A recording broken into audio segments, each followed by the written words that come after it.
Dr. Michelle Peticolas, welcome. It has been a day in the making for both of us. We've been talking about doing this for a while, and I'm so excited that we're finally getting together to share your knowledge with the world, with my world and my group of people.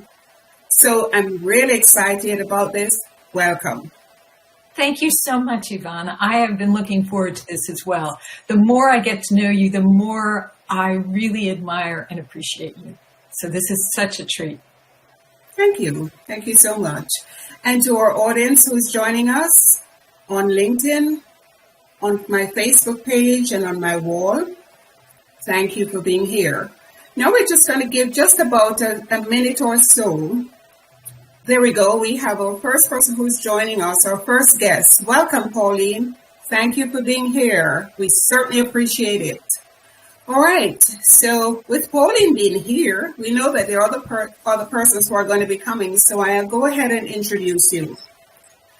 Dr. Michelle Peticolas is an international best-selling author, award-winning filmmaker, and founder of Second Chance Secrets, a professional training center that enables coaches, healers, and entrepreneurs to unleash their true brilliance so that they can attract premium clients and make a difference in the world. Now, for more than 25 years, Dr. Michelle has been assisting smart men and women in recreating their lives after loss through spiritual healing, psychosomatics, cognitive and Gestalt psychology, coaching, speaking, art, films, and publishing. She's a featured author in Amazon bestseller Breaking Barriers, the #1 international bestseller Step Into Your Brilliance, and the international bestseller Animal Legacies. Again, welcome, Dr. Michelle. Thank you so much, Yvonne.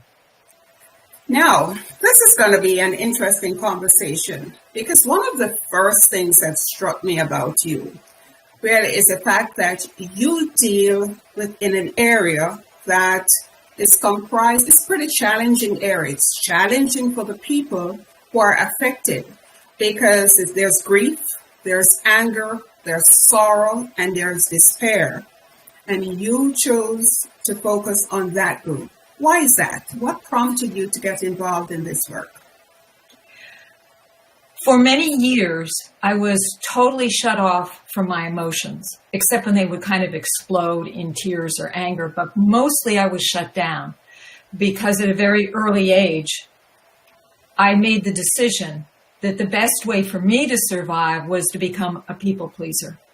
And so and also not to experience emotions. And most people in this culture are taught to tamp down their emotions. Mm-hmm.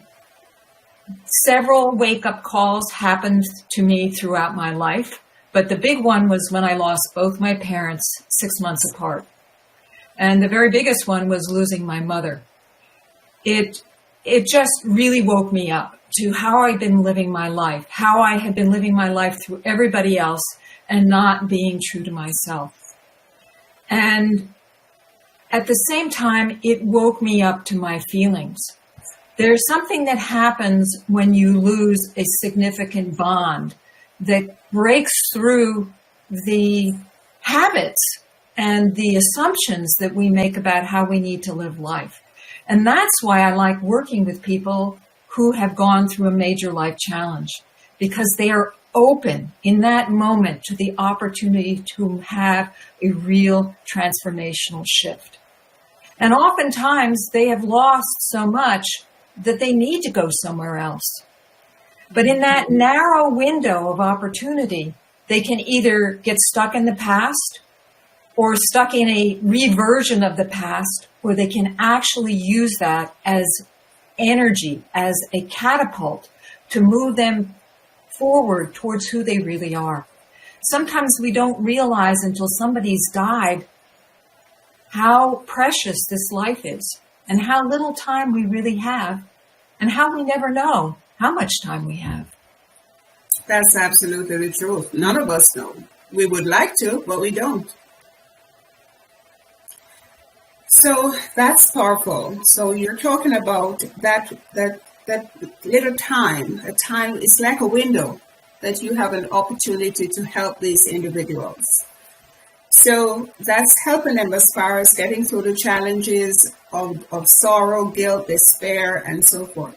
But you also mentioned in your bio that I read a moment ago about helping people to reinvent themselves after a loss or a major life challenge. Now, how do you really do that? How do you achieve that? Because I think that's really pretty challenging. Once someone has had grief and sorrow, it's kind of like reinventing is turning them around. Explain that a little bit more to us, please.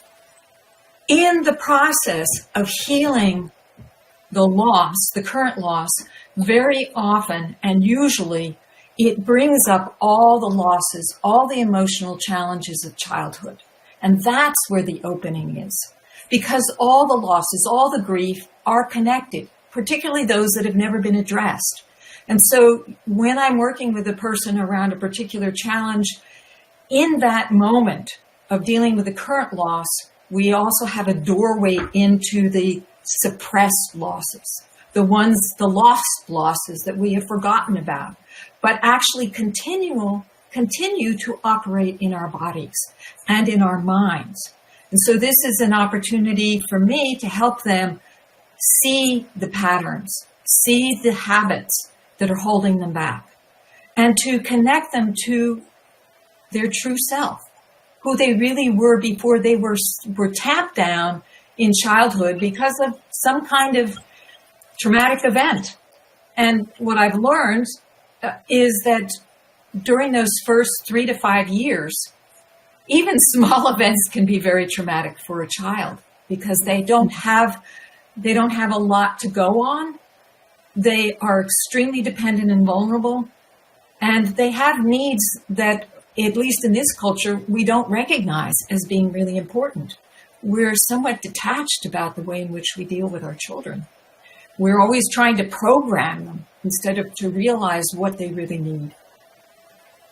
You know, it's funny that you should speak about that because just earlier today I was in conversation with someone and I was talking with that. We were having this conversation about how children are treated in certain cultures.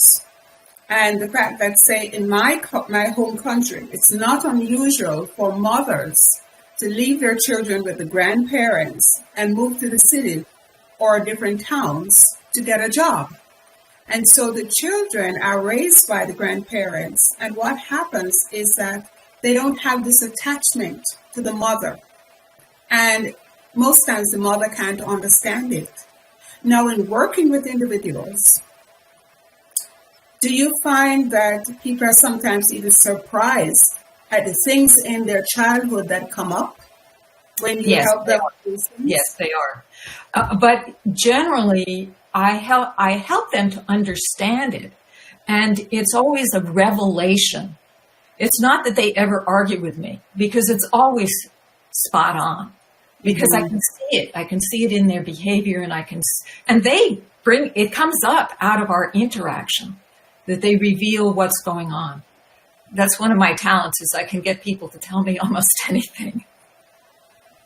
Yeah. And, and it's really sad. You said this a moment ago that it's sad the way we treat children sometimes, not realizing the permanent effects that that type of treatment has on them.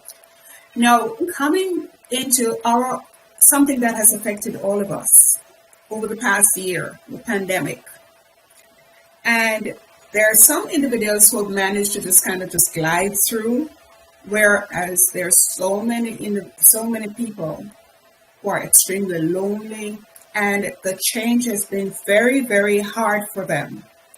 So, in your experience, why is it that some people are able to kind of glide through challenges, whereas others? First, I want to point out how difficult this pandemic is, that we are all part of a huge social experiment that has never been tried before. This social distancing that's been going on for over a year now, or almost a year now. And here were some things that I ran across just in the last week, because I think that in some ways that hitting that that year mark is critical, and some people are starting to lose their grip. The family Kaiser, one of the Kaiser Family Foundations did a survey in 2020 and found that 53% of adults in the United States reported mental health suffering because of the worry and stress of the virus. Sleeping, eating disorders, drinking, worsening chronic conditions. So this is having even increased domestic violence. So this is really increasing. It's putting huge stress on problems that were probably already there, but we had created distraction mechanisms to avoid having to deal with it. And I can talk to you in a minute about distraction and how that works. The other thing I wanted to mention was that Japan had a huge surge in suicides. Now, Japan tends to have suicides anyway, but this was the highest in 11 years. And in the month of October, they had more deaths from suicide than all of 2020's deaths due to the COVID virus. Wow. Yes. That is sad. Really, really sad. So I want to impress upon the audience out there how difficult this social distancing is. Now, I'm not saying don't do it, because of course you have to. But for people who are living alone, that are isolated, it is really difficult. And here's why. Human beings, as a species, are social animals. We are literally wired to bond. There are huge mechanisms, chemical and energetic, that ensure that the mother and the father are going to bond with the child.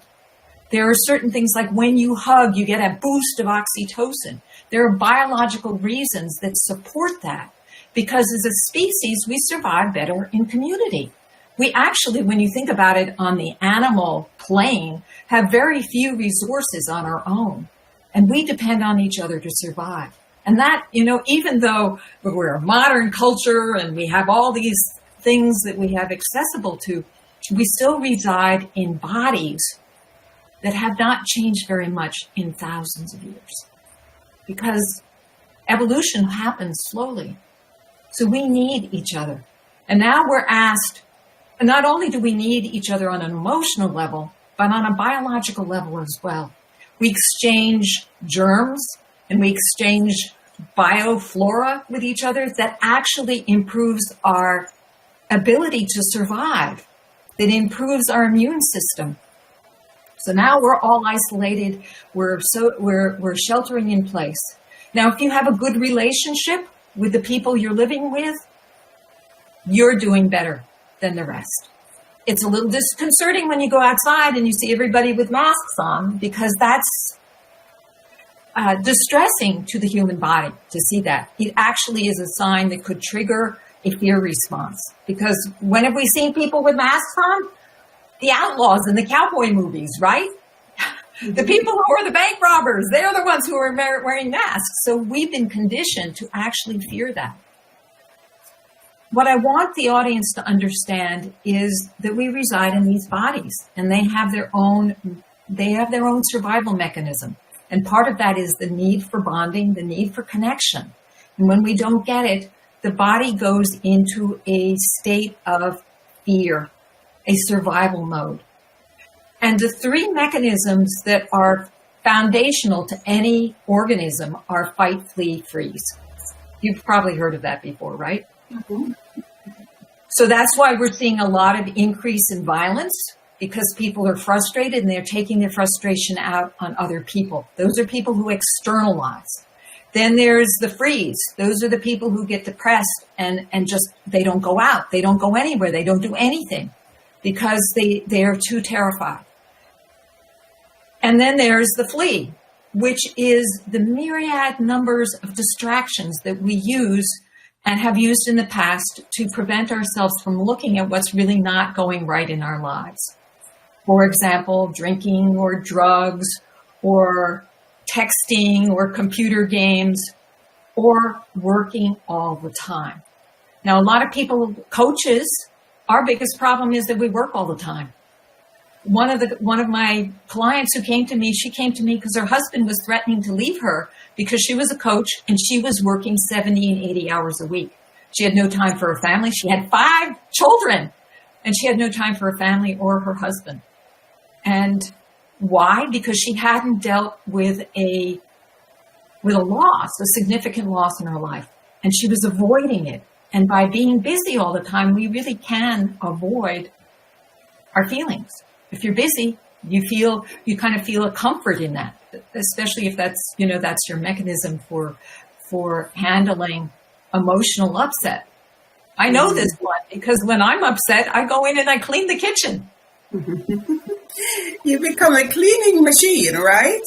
I do, and it's good, because there's also a social response to that. It's like everybody is really happy if you clean the kitchen. Let me pause here for a minute and welcome again Pauline Senior, Pamela Beeson. Thank you so much. They're watching us on LinkedIn. And I'm speaking with Dr. Michelle Peticolas. She's an international best-selling author, award-winning filmmaker, and founder of Second Chance Secrets. All right, Dr. Michelle. So that's significant what you're talking about. Yes, we are humans and humans are designed for connections. And yes, when those connections are broken, then the results are often negative. And sadly, with all what's been happening in the world today and the negativity and all that, as people are embracing, a lot of people are embracing it and absorbing it. And so it becomes, suddenly everything is overwhelming. Now, I'm sure you see this and they feel they can't deal with it. And simple little things, or what we would normally consider to be simple things, trigger people to act in or react in a way that is like it's way out of proportion.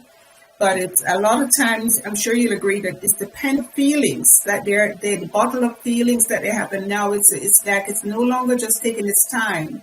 Like a bottle that's there, it's just now bursting open and everything is spilling over and not spilling in a good way, in a negative way. That's right.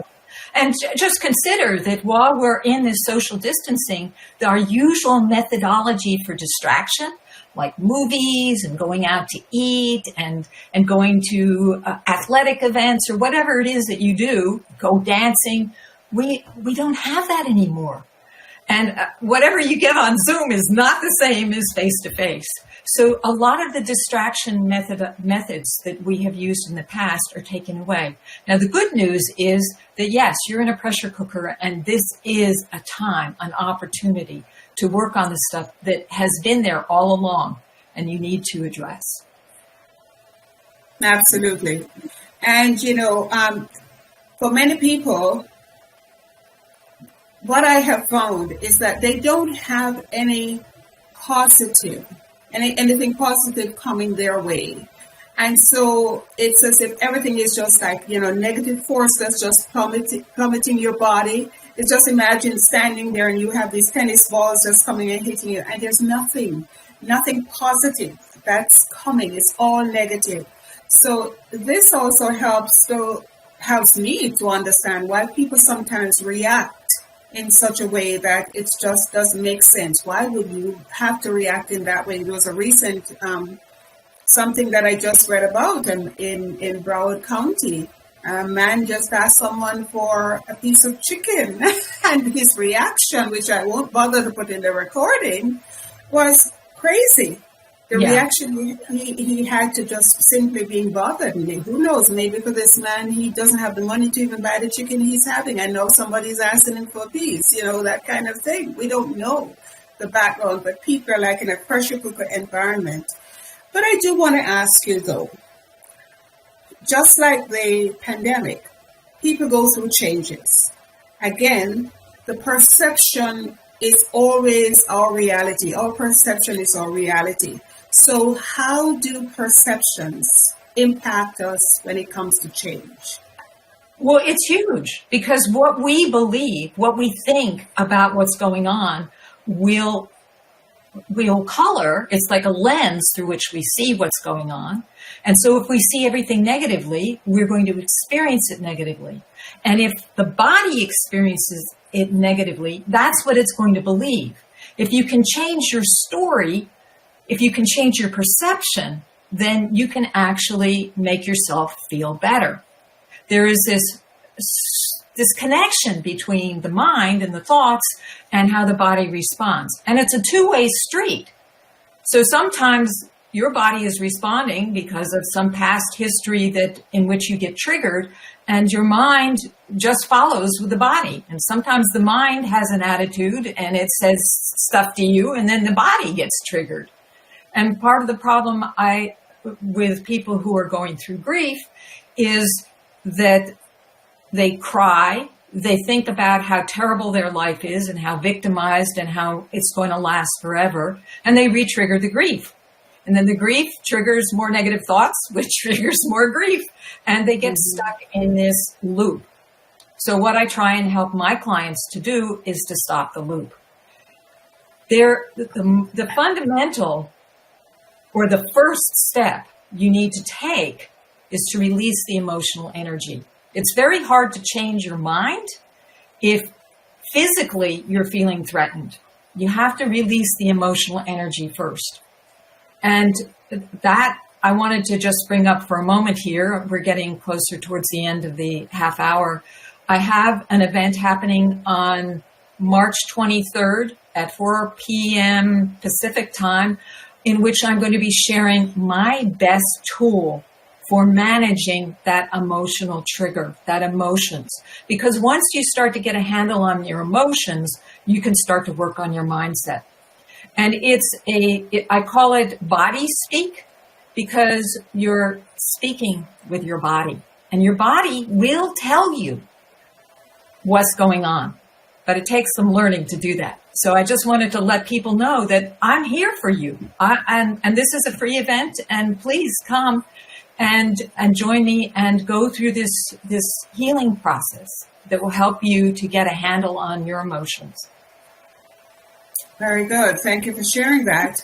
And what we can also do on the different, you can provide me with the information, or after we're done, we can add it on the different. We can add the link, because there's at LinkedIn and on Facebook. Absolutely.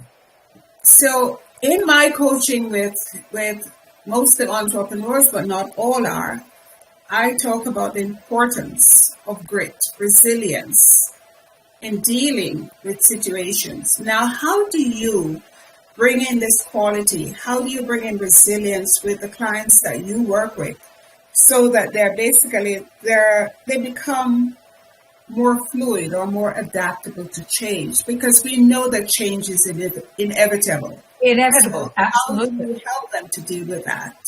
So I have a series called Out of the Box. And it was a Facebook challenge, a 5-day challenge, and it's got awesome suggestions for how to get out of the box. When you do things that are different, you are actually stimulating your awareness and you're stimulating your mind. Sometimes we get stuck in a rut, and that's really, really easy to do that in the midst of this sheltering in place, because everything is like the same and the same and the same. And so actually every day doing something that's different, that stimulates your body in a different way and gets you more alert and more nimble. It really does. It's amazing. One of the things I like that word. Huh? I like that word. Yeah. So one of the things that I was doing was I was drawing. I was doing drawings. I would go out and walk in the morning, and I would come back and I would do a quick sketch. And this is really unusual for me because, boy, when I draw, I want to have it perfect. But this is like, 3 minutes, you draw whatever it is you saw. And It was amazing what creativity that stimulated in me, not just in my drawing, but in everything, in the way in which I thought. So, of course, another way, so that's one way. So another way, of course, is meditation. Do you meditate at all, Yvonne? Yes, I'm not sure if my meditation is as you meditate, but I do meditate. Yes, ma'am, I certainly do.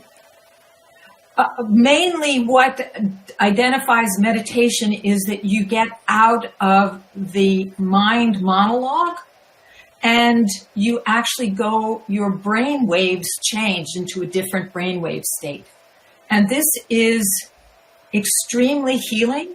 extremely restful, and it actually changes your body so that it is more nimble and resilient.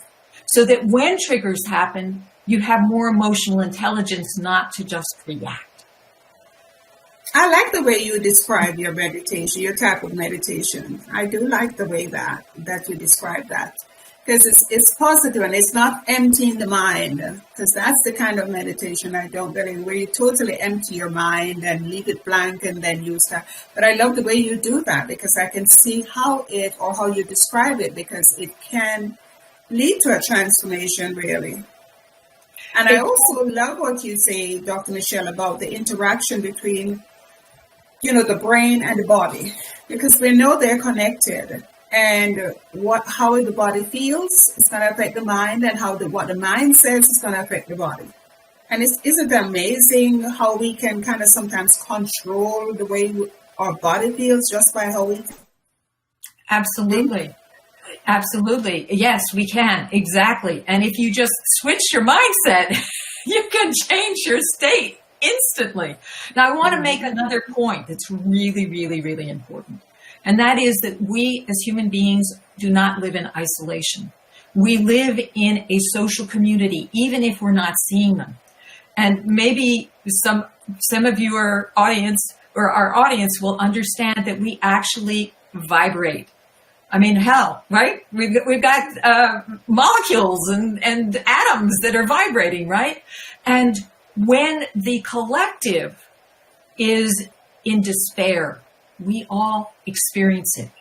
And sometimes we have to learn to distinguish between our own despair and the despair we're receiving from the community.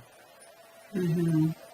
So just understand that right now we're going through a social experiment that is affecting everybody. And then, of course, what do? We get information from the news and we get information from our friends, and that affects how we feel as well. Yeah, definitely.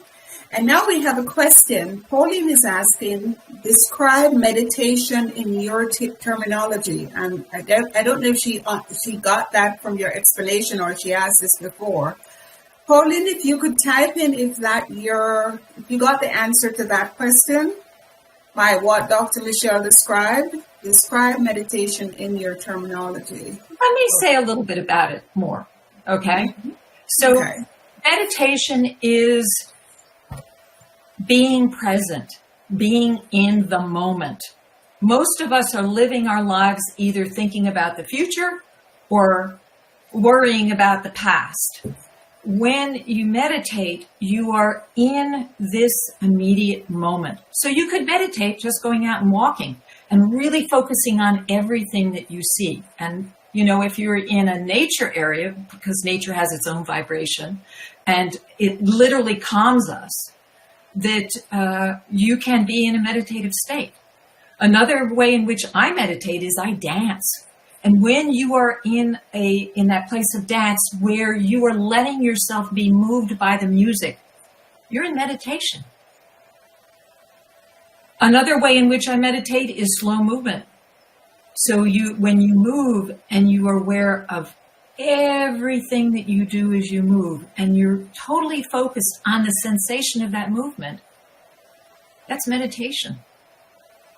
So there are many different ways that you can meditate. You don't have to do sitting, mindless meditation, but that's one way. And then there are other ways, but it's staying present in the moment.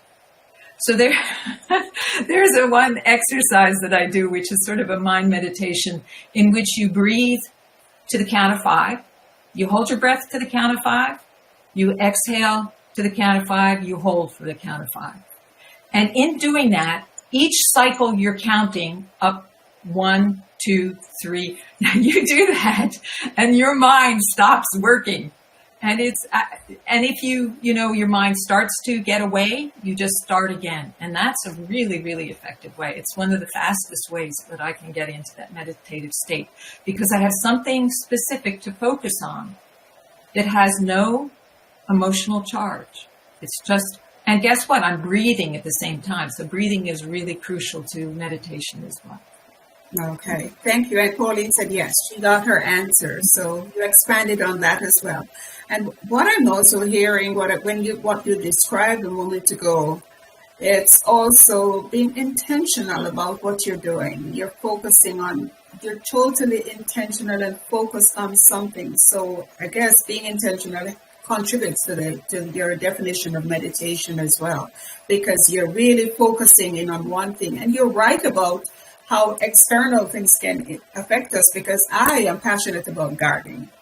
And I don't have to I live pretty close to one of the most beautiful gardens in America, and I haven't gone because of the pandemic. I now live very close to it. But the point is that even if it's just a garden along my walk in the mornings, that, and there are flowers there, it just brings a smile. And it gives you a sense of calm, gives me a sense of calm where I'm not, whereas something else might just kind of make me more agitated. But there are certain things that they're just very calming. So if we identify those things that we know have a positive effect on us, would you say that it would be a good thing to kind of surround ourselves or to put ourselves in those places as much as possible? Absolutely. Especially when you're starting to feel a little freaked out, that would be one of your tools. The other thing to remember is, what are you bringing in to your daily life? If you're spending too much time listening to the news, right now, the news is about selling. It's selling eyeballs, and it wants as many eyeballs. And what attracts us, unfortunately, and it's part of this biology, is sensationalism, conflict, and upset. And it's actually upsetting to our bodies. Mm-hmm. When we have too much of a diet of that, it literally causes fear in the body, because you're reading this stuff and you're saying, oh, this could happen to me.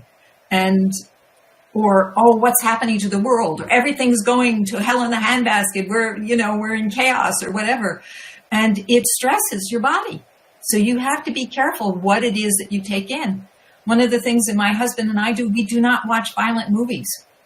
We don't. Why would you do that to yourself? Why would you put your body through that? Absolutely. And Pamela said, I love listening to calming piano music on YouTube. I found it to be very relaxing. And I'm a piano music fan too, Pamela, so I love that. I have my favorites. And yes, I could listen to piano music for hours. I can bring it out to television. It doesn't have to be there. Occasionally I like a good movie, but give me my music. Yes. Music in my garden. So if you want to take it a little further, and you don't have to, move to it. Even if it's just you move your arms and see what happens. Because then not only are you experiencing the music, but you are becoming one with the music. It's a very, very powerful technique. That is awesome. Now, you have so much to share, so much more to share, but I think we'll save that for another time. But now, yes. let's see. Is there anything last minute you'd like to leave our audience with? And while you're sharing that, could you give me that URL? Do you have the information for your event? Because I could type it in. Well, I have one of those transfer simple short URLs that will take you where you need to go. And it's innervoiceguide.com. So it's www.innervoiceguide.com. Don't put the HTTPS, because for some reason it takes you in a weird place. But if you put innervoiceguide.com, it should take you there. Okay, so that's Inner Voice, G-U-I-D-E. Yes, G-U-I-D-E, Voice Guide. Yeah, because when you do body speak, you're actually speaking to the inner voice. The inner now, voice. Is that for your event? That's for my event, yes. Okay. Yeah, which is called Body Speak. Okay. Dr. Michelle Sufi. Okay, so is there any last minute thing you'd like to share with us while I type this in? Yes, without opening up a can of worms here, just to understand that we are going through unprecedented times. This is a difficult time, and to be really kind to yourself and compassionate to others. I had a colleague all wigged out over something, but I know she's all by herself and she's isolated. And sometimes people will cause crisis because they need attention. So this is to understand how people have different responses to this isolation, and to reach out to people who are isolated. Instead of letting them get to the point where they have to blow up or create a crisis, reach out to those people that you know in your community who are alone, and spend some time with them on the phone or on Zoom, and let them know that you care. It would be hugely helpful. Absolutely. And sometimes we have to be prepared to go beyond our communities, because we may know of, whether it's relatives or friends, former co-workers who we know they're isolated, they live by themselves. And yes, they no longer can go out to the places. Maybe they like to go to a movie once a week or that kind of thing, and they can't do that anymore right now. It's not safe to do it, although a lot of places are opening. So then it means we have to be others focused rather than just focusing on our challenges, because then it takes us out of ourselves, and it brings comfort to other people. So thank you so very much for all the excellent information that you shared with us. And we'll definitely go ahead and post in the other locations this event. And when is this going to be? Remind us, please. Oh, it's the 23rd. It's a Tuesday. It's at 4 o'clock in the evening. And it should be about a half hour. So it doesn't have to take a lot of your time. I'm going to be mostly focusing on taking you through that journey of that tool of checking in with your body. So you can actually follow along. You don't have to appear. You can either come on Zoom or you can come in my Facebook stream, because it will also be streamed on Facebook. Mm-hmm. Is that 4 p.m. Pacific or Eastern? 4 p.m. Pacific, yes. Sorry, I'm in San Francisco Bay Area, so it's Pacific. So that means later for you guys in Hawaii. But early, I thought about you, Yvonne, and I made it early. 7 o'clock, so that's not so bad for you East Coasters. Okay, well, thank you so much for being here. I really enjoyed our time together. And I look forward to carrying on this conversation another time. And thanks to our wonderful guests who are here, especially I see Pamela Beeson. She thanks you too. She enjoyed the interview. It was very informative. And I know we had Pauline Sr. who had good things to say about it. And you can reply to those later on. They're all on LinkedIn. Yes. Thank you so much. Thank you so much. Have a good rest of your day. Okay, you too, and everybody out there, have a great day.